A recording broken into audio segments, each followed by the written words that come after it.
Hello, and welcome to another episode of my Stars. Let's play. This is Northstar. I hope you folks are well, taking care of each other and being kind to yourselves. Those new to my channel, welcome. For those returning, welcome back. New folks, disabled the long COVID. Apologize, it was me. Sometimes thinking a little slowly, having difficulty retaining my chain of thought, figuring out what I was up to. I can get sidetracked. I apologize. It's a terrible disease. Also, it's me too sick to do most jobs.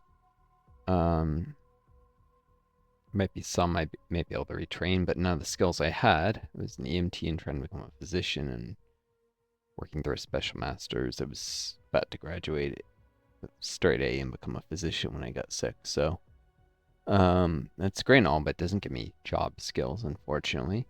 And the other program that was supposed to back up to give me job skills in case I can get into med school, I was doing simultaneously. Well, I still wasn't done with it, so because I was doing a dual degree and would have had those skills if I had just gone on code a few months later. But people would not be careful enough about infecting me, as it turns out with the coronavirus and other people. Particular roommate coming back from a business trip, already sick with the virus, not telling me he was sick until I'd been in the apartment for hours, and the university forced me to quarantine with him, even though it appears I actually avoided infection for like 4 or 5 days quarantine with him and only got infected then, because there's like a 3-day incubation period. It was all like 7 or 8 days into the quarantine period where I showed symptoms and started testing positive. So but it was a cramped basement apartment. There's just no way I was going to avoid infection for 2 weeks in such circumstances.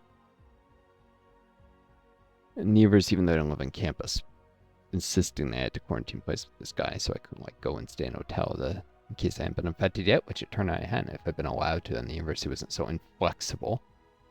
I went up and avoided infection, avoided having my life ruined. But well, a lot of universities in the United States are deeply authoritarian. They think they have the right to tell you what to do. Heck, they're even refusing people diplomas for participating in sometimes off-campus protests against what's going on in the Near East, which is horrific. And the universities abusing their power this way is just an example of creeping fascism in America. Anyways, just take a second here to let that blow over. There's emotional impact of those things. Pause even. All right, I'm back. I need a moment more than I think you guys even needed. So anyways, what comment I wanted to throw in right near the beginning of this video? I don't know. More of a homage to a book I was reading I really liked. What would you do to erase the past? Start over. A just and kind society is forgiving and gives people chances and doesn't punish mistakes by making things worse and condemning people to lack of a future, which is not, by the way, American society. But even just and kind people, if they have the power to enact that themselves, because what the law is and how the system works isn't always what's right. So sometimes you got to go beyond that. If you have the power to help people, just personally, you always have to rely on the system to do it. I was been reading the Stormlight Archive series. Good book series, better than Wheel of Time or Game of Thrones series in some ways, although Wheel of Time has some clear advantages. In other ways, it's better. But definitely better than Game of Thrones. If you ever read those books, they're not great. It starts off to slow start, but the author finds his footing and proves as he goes along. I mean, he wrote the books over a period of time, and as he gets the hang of what he's doing, it starts to really shine. I'm in the second book of the series, and there is a character, Shalon. I really like her. She's a very good character. She has more moral compass than many other characters with less questionable ethical moral backgrounds. she finds a group of deserters, and I won't spoil it too much, but she offers them, like deserters from an army, offers them this question: what would you do to erase the past? And offers them a new life if they help her in a desperate situation. And yeah, I don't know how that plays out. Hopefully she keeps her word, her promised them, but the fact is, that's the, right thing to do. If she follows through on her promise anyways. Not an easy thing. Society loves to punish and hurt people and be very authoritarian and vindictive. So I'm seeing this with the cruel and unfair way society treats you if you make a mistake, even if you were yourself the victim of something. I was suffering from an abusive uh, living situation with a family member. In the end, I made a mistake because late at night, when they were forcing me to drive them somewhere, after 1 a.m. and with my long COVID, that was a real long day. I've been on the road for like 16, 14 or something ridiculous hours, which is way too much for something long. It's my long COVID. No, I'd only been driving near the end when they were too tired. I really needed sleep. I'd been really sleep deprived. Anyways, they were yelling at me and threatening violence against me, and I snapped and because I lost my temper with this person. Yeah, now it's like I'm a bad guy to people. It's like I was being threatened with violence and screamed at the top of lungs by this person who had not deserved it. And while this is the most obviously clear example of them stepping on a line, they've been doing a lot of things that are more subtle and cruel and nasty to me over the years before. This was just one of the worst things they'd done to me, screaming at the top of their lungs at me like this, threatening to hit me. And what happens right before always gets lost. We have a society that's like that. And so, I was thinking, how this affect, like, would anyone actually come to help me if, say, then I was involved in, some of these Gaza protests and got arrested for a peaceful protest. It's fascist police beating people and arresting them when they're not even breaking the law, sometimes even just for being near them. It's like the system is designed to make it so you can't screw up or even exercise your own rights. Like, these protesters are not breaking the law, but they're being treated as if they are and falsely accused of crimes they didn't commit. Attempts to sometimes even people who are just near a protest, not even part of it, being accused of trespassing and bullshit like that. And protests suddenly being overnight declared illegal that were perfectly illegal before. It's all bullshit. It's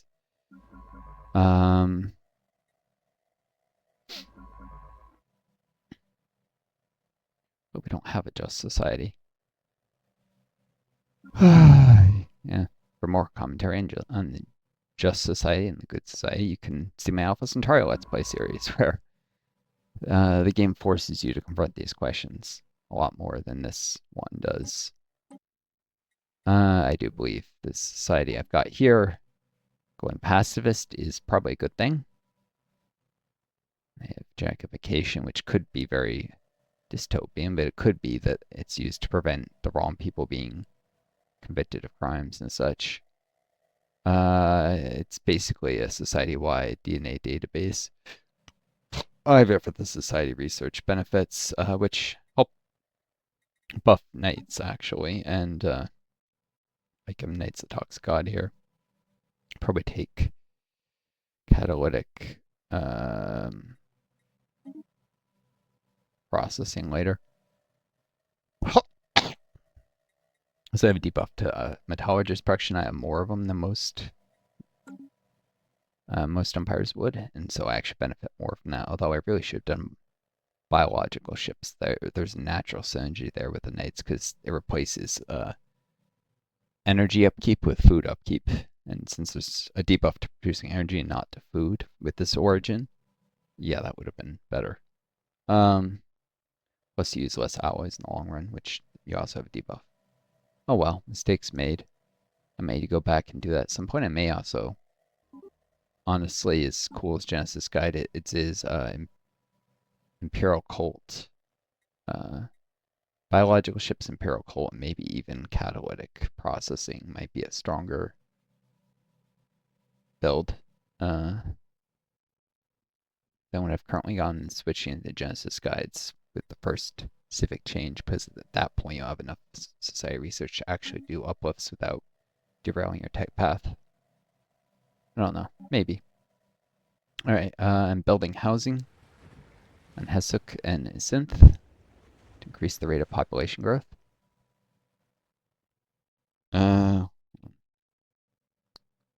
Need a little more volume here. That wasn't going. Luxury residences finish up there. City district, which also will add specialist jobs. And I really should consider. I don't necessarily want to demolish all these generator districts. They're each profitable with automation. At least. Wait, we're only 10% off the upkeep? I thought it was. Oh, it's because I don't have an architectural interest guy anymore. Let's double take. But yeah,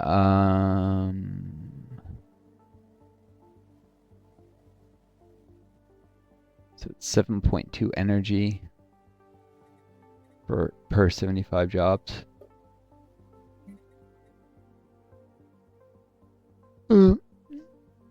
We'll get still 2.6, 2.5 at least times the base output, so 4.5.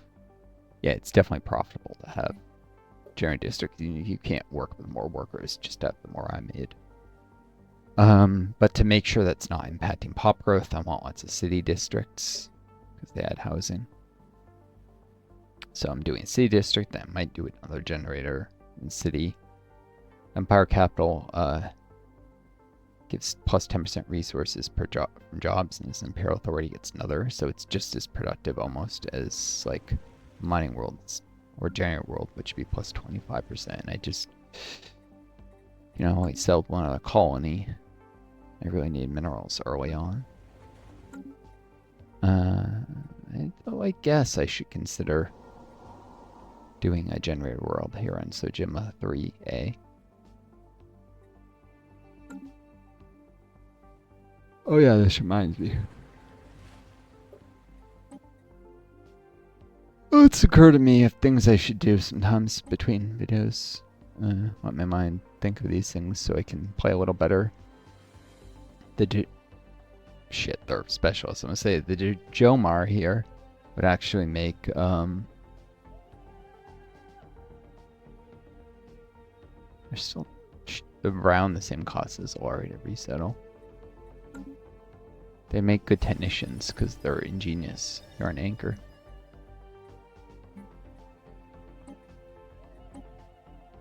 One of the robots to synth. Civilian jobs aren't as productive as worker. And I'll end up generating enough specialist jobs that those get employed. So.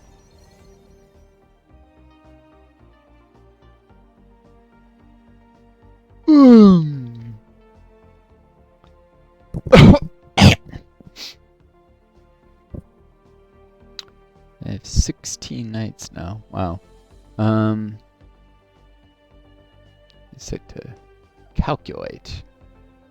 Calculating. Please hold. Calculating.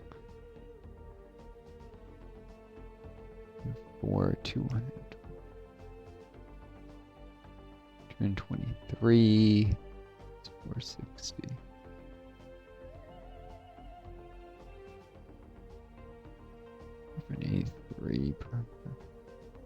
Maybe 584 base value from the knights. No, that's not base, is it? This is their base.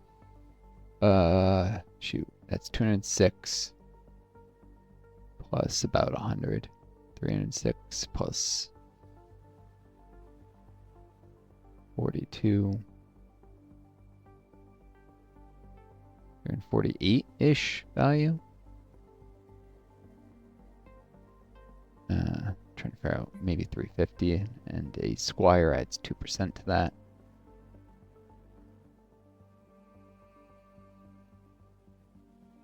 So 7 yield plus the value of a defense army. 1 defense army per 100 squires.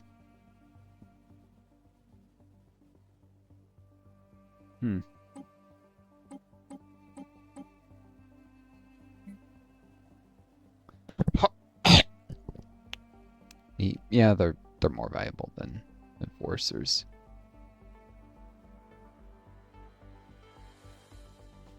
To produce 2 uni and then enough armies for I think 2 unis 4 and then 6. They actually produce less stability while I'm in a mini shortfall.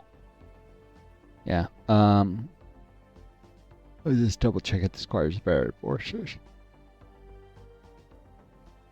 They are. They definitely are.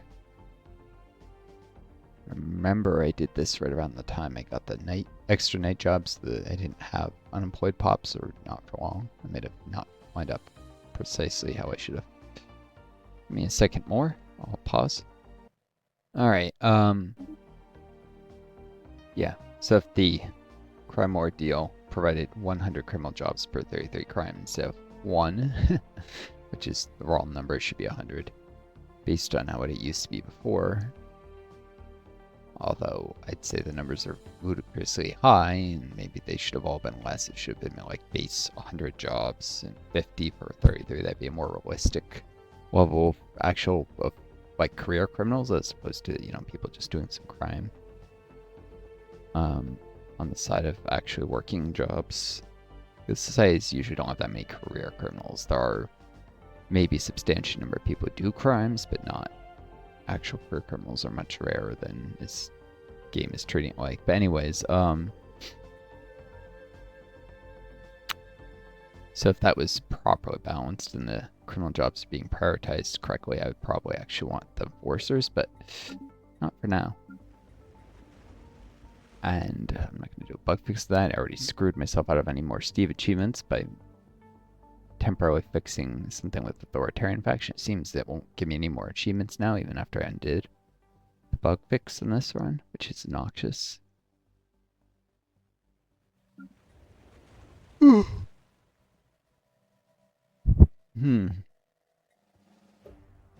see how much of a margin I have here.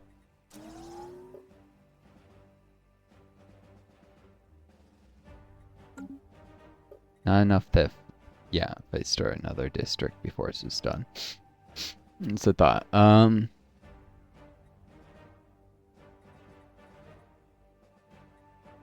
yeah, I could start engineering district after the city and it wouldn't hurt pop growth. To create more automated generator jobs for energy. If I wanted.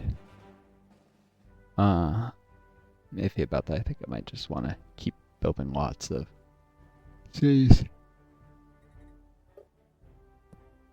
Have lots of specialist jobs. I actually disbanded a demolished mine district before. Partly because I thought it would allow a tech to recalculate its cost, but I don't know, it didn't happen. Maybe techs are locked in now when you start on them. I think they may change that, but used to be techs to go up in cost as your empire size grew, even as you were starting them, but easy way to look is epigenetic triggers if that goes up, since I already started. It's currently 8544. I swear it used to be less. But also because I'm at risk, I think, of running out of storage for minerals, not so much for energy, with there being a larger capacity, more ways to spend them. So, alright. Let's get going. Excuse me. I think that's good to hear that. I'm always a little gassed in my long COVID. Also, I often have trouble sleeping. I'm actually closer to a normal sleep cycle than I've been for a while, even though I wasn't trying to get this way. It just happened. Because I couldn't fall asleep because I was stressed out over stuff, partly, and I have insomnia to begin with the long COVID, and I actually had something before. The long COVID puts me in very stressful situations because I don't know how I'm going to survive in the long run. because I've been screwed out of SSDI because of our evil fucking society that Newt Gingrich was able to poke holes in the welfare system in the 90s, and if he hadn't done a specific rule in 1994, it would have been able to collect SSDI. That he disqualified certain types of employment, some of which I did, from earning payroll tax contributions. So fuck Newt Gingrich. And SSI amount is not enough to live on. What you can get, and you have not allowed to have hardly any savings, which is stupid. If it was allowed to, they tried to raise the cap to $10,000, which they did. I could have had like $8,000 in stocks, and by investing wisely, made up the difference in a cheap apartment and be able to just barely keep my head afloat as long as I didn't touch that. Like, kept that money in index funds and bought and sold carefully based on, like, can't just leave it on. I would have to occasionally sell when it was obvious I would lose value for the next month or something, and buy when it was going to go up. But if I did a little bit of management of some index funds, and they had actually passed that law to raise the cap, which was co-sponsored by Democrats and Republicans, but of course defeated by the party bosses of both parties because their system is fucking evil. If they raised because the Democrats are liberals, they're not progressives, they're not social democrats or socialists or ever bullshit. They are neoliberals and don't want strong welfare systems no matter what they say they want. Their actions speak louder than words.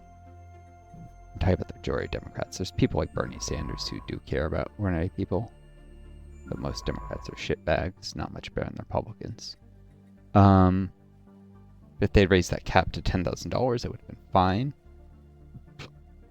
And would have been able to start collecting SSI much sooner and actually survive. But no, they couldn't even raise the cap and how many assets you're allowed to have, which conveniently has always included exclusion for home ownership. So if I had been, already a homeowner, I would have no problem staying afloat. But because I got disabled before I was at a point in my life where I could buy a house, and you can't buy a house, no bank would give you a home loan to buy a house off of SSI, even though it would be cheaper than apartments to buy a tiny home. Yeah, I can't survive because rent's too high. Mortgage would be affordable, but mortgage and property tax is just barely, but rent is too high. So I'm screwed. This is more of the stratification of our society. I was trying to become a physician. I didn't go into careers that made the most money I could. I worked as an EMT, and I tried to get in the pharma industry, but I've been stuck in a rural area for a while after my first master's, after I got that degree. Family followed their own promises. They've often failed me and not been there when I needed them most. And they did in this case. They didn't follow their own promises to help me relocate. And I have to redo that. Here. This normally, but this is quite optimal. They go over here, but then they could get this asteroid, and instead they go then come back. It's stupid. I'm gonna go east anyways, unless I'm going galactic northwest next. Well, no, in which case I should just grab all this stuff. It doesn't make any kind of sense. The Wiz Diura system, I don't want to improve that survey pattern. So family didn't follow through. I got stuck in a rural area. I had to work at a pharmacy for a while as a cashier. And I had to save the money up. I retrained as an EMT because I wasn't getting jobs in biotech. I'd been out of the laboratory too long at that point, for a couple years going towards 3. And we wanted to hire someone who was a couple years rusty. It's hard enough to get a job right out of masters as is. They prefer PhDs or just bachelor's degrees, even though I would have probably done with some the work and the pay of someone with just bachelor's. But employers think you have more options after you get a little experience that way, and are more likely to leave or demand a higher salary, so they won't hire you. It's stupid. So anyways, it's the logic of supposedly being overqualified. So I got screwed. And I worked as an EMT, and yeah, anyways, and I had to save up carefully so I could apply to med schools, which can be very expensive. There's a shortage of medical residencies in the U.S., so it's hard to get into med schools because med schools won't increase their class sizes enough. They want to make sure the graduates match. So you end up applying to a zillion med schools, which gets very expensive. Can easily run like $10,000 you need for a whole application cycle between applications and going out to interviews. And so couldn't, save up to buy a home in my 20s. And then I got disabled right around 30. Fucking bullshit. 30, mid 30s now. I've been disabled for going towards 5 years now. Alright. That's a little of my story. I get screwed by our system and I can't even leave the country because I can't get a work visa when I'm too sick to work. And pretty much no countries have special visas for disabled people to leave. I don't have any family, so I can't do a family reunification, and no country is accepting political refugees in the U.S. yet.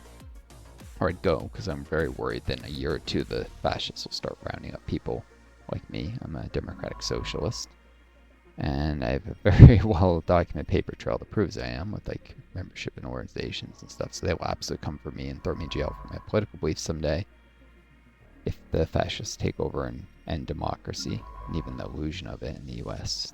I mean, already dangerously close to death democracy right now, but I can't even go to Sweden as a political refugee because nobody has added the U.S. to a list of countries that they'll take refugees from yet. Freaking bullshit.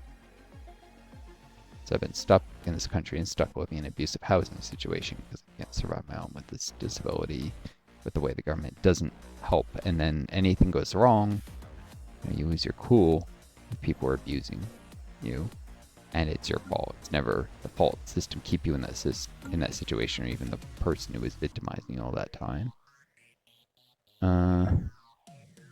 That's extremely well documented. If you call the cops on the person who's abusing you, well, that's not going to happen because the person will retaliate and kick you out if you need them to survive.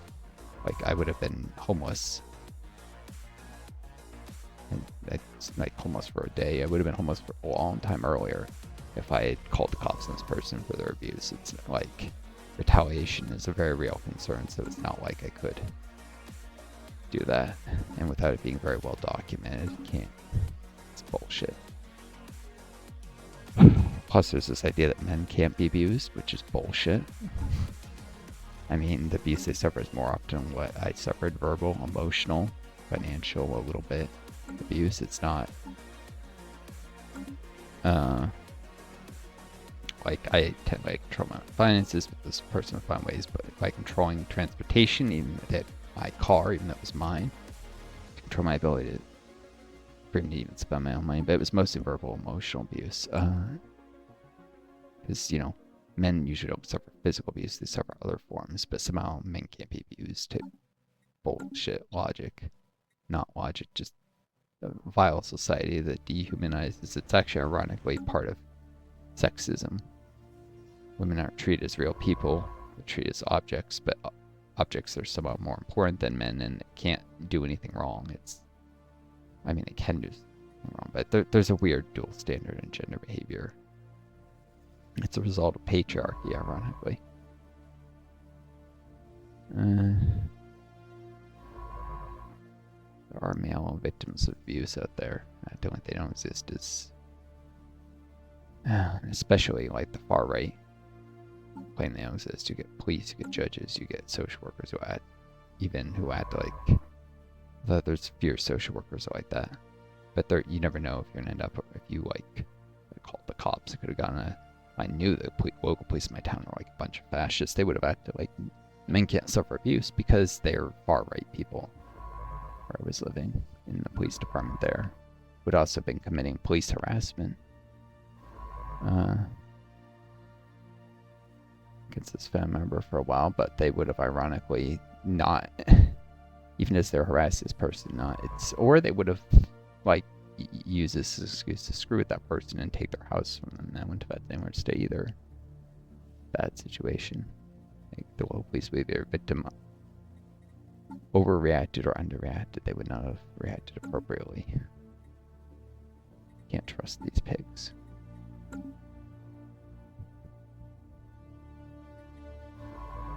I mean, you can in some countries. It's specifically the police in the United States can't be trusted. Which is why people talk about defunding. What they really mean is defund and rebuild the police from the ground up on better lines. Because it's such a corrupt and messed up system that it's beyond saving. So the only real solution is to rebuild it from the ground up.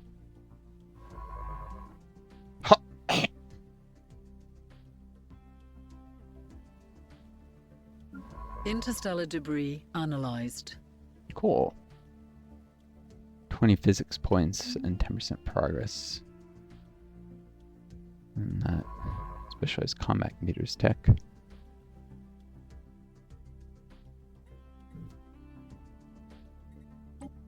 This is the thing that expires 348 days.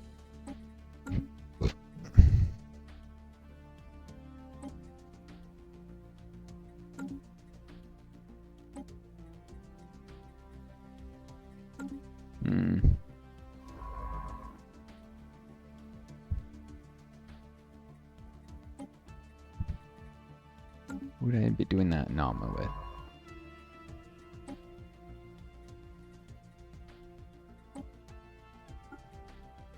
Yeah, that would take too long.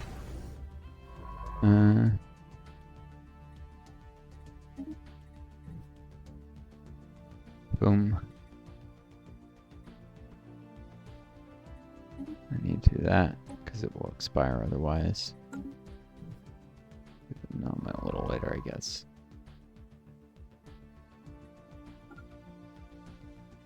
Ah!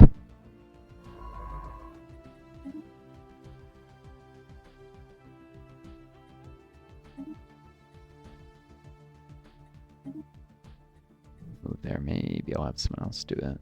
We'll see. What? No. Definitely won't.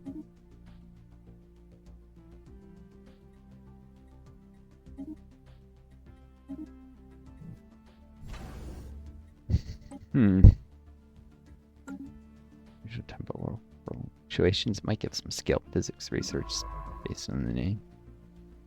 I think what time this game often does.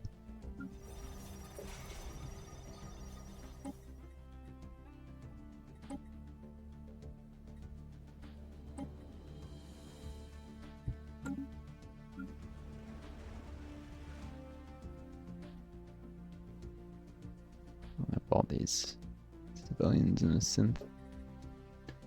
I mean, I guess it's getting it towards optimal growth. It's close to the middle of its growth curve, so it makes sense.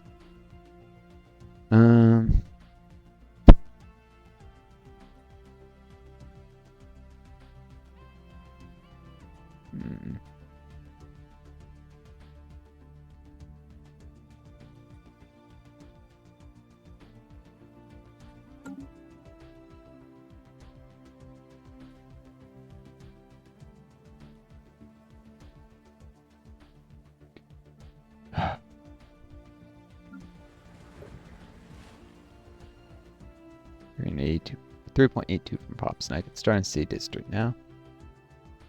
But I probably want to wait till the month ticks over because it'd be done the same month either way. This will just lead to fewer months where construction interferes with pop growth.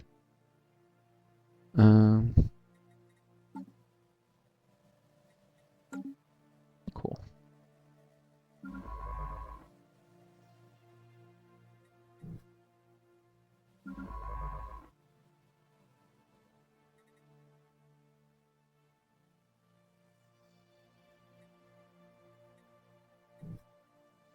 The James Cook has arrived here. It's about to start surveying stuff.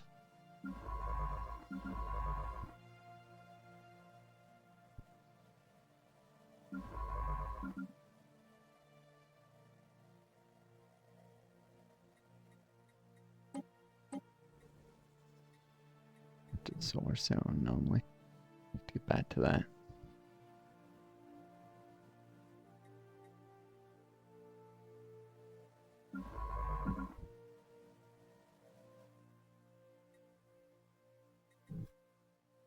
I'm doing planetary scars.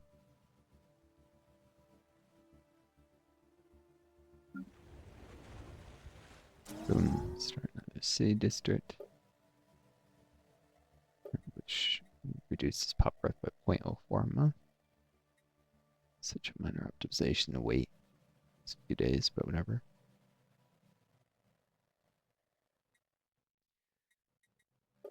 Just wait to promotion of some farmers or miners. Well, actually, some civilians and artisans.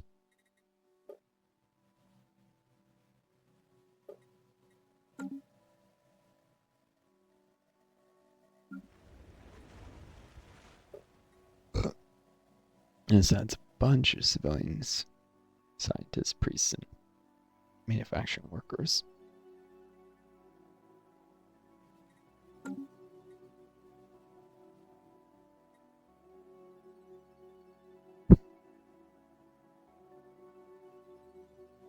Alright, I've run a mixed economy long enough.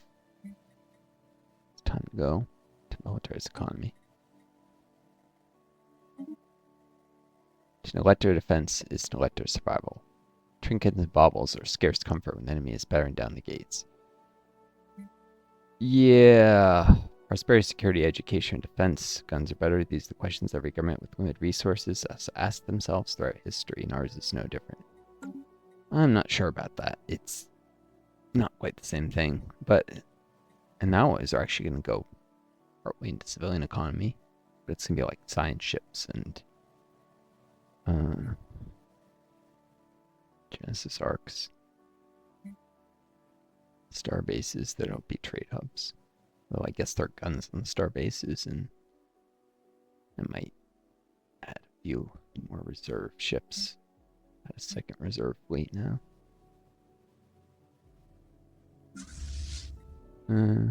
That.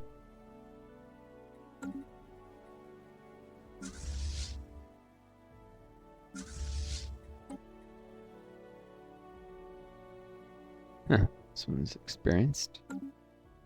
Really? Let's pick one that isn't to be in the second reserve fleet since they'll likely be upgraded. They all the same? Nope. Kingfish. No experience. Alright, the ISS Kingfish.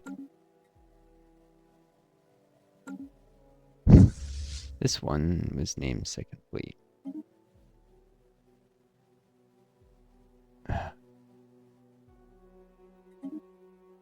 Annoyingly. Incredibly annoyingly.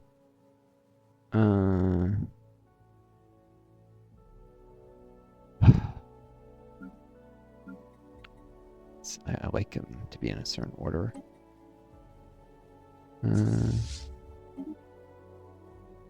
One, just gonna rename this temporarily.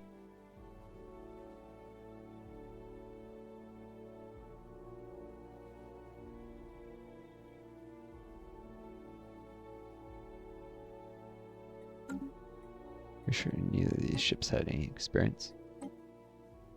Yep. Fire flying Kingfish. Really? It's gonna insist on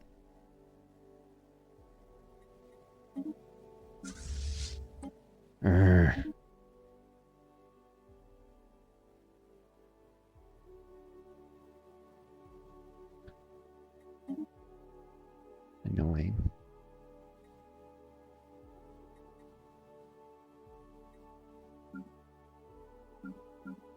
Whenever you order planets, whenever you order fleets.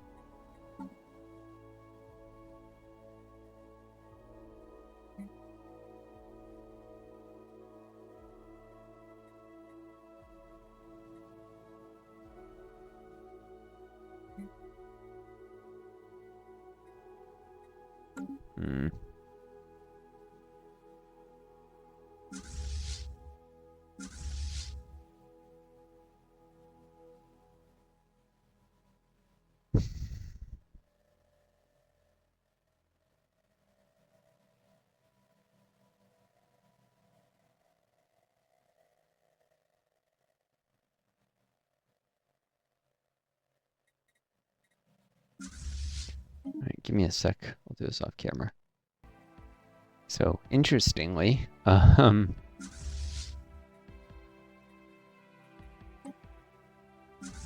Miralexis was the only one of these ships with any combat experience, any at all.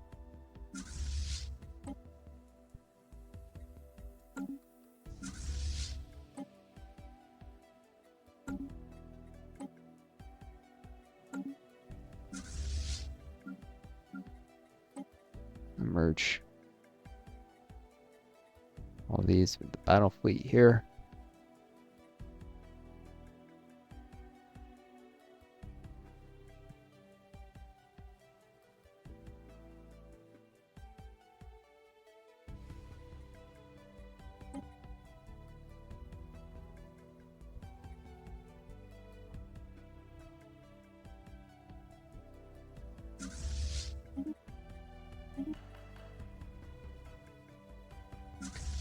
Those ships probably get upgraded soon enough.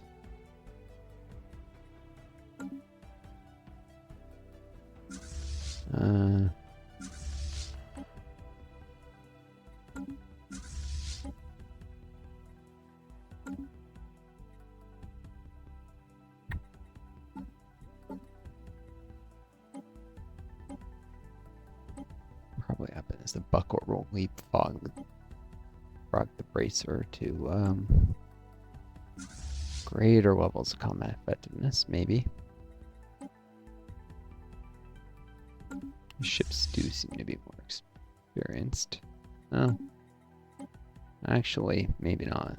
It's probably the other way around.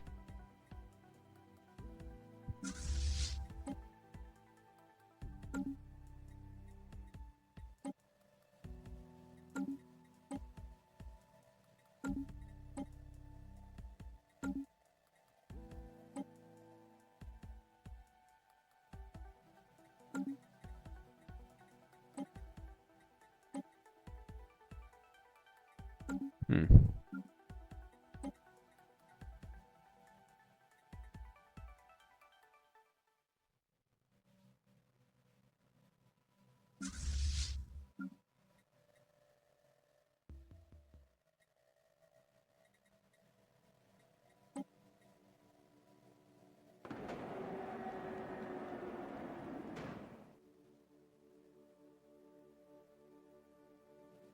Apocalypse past.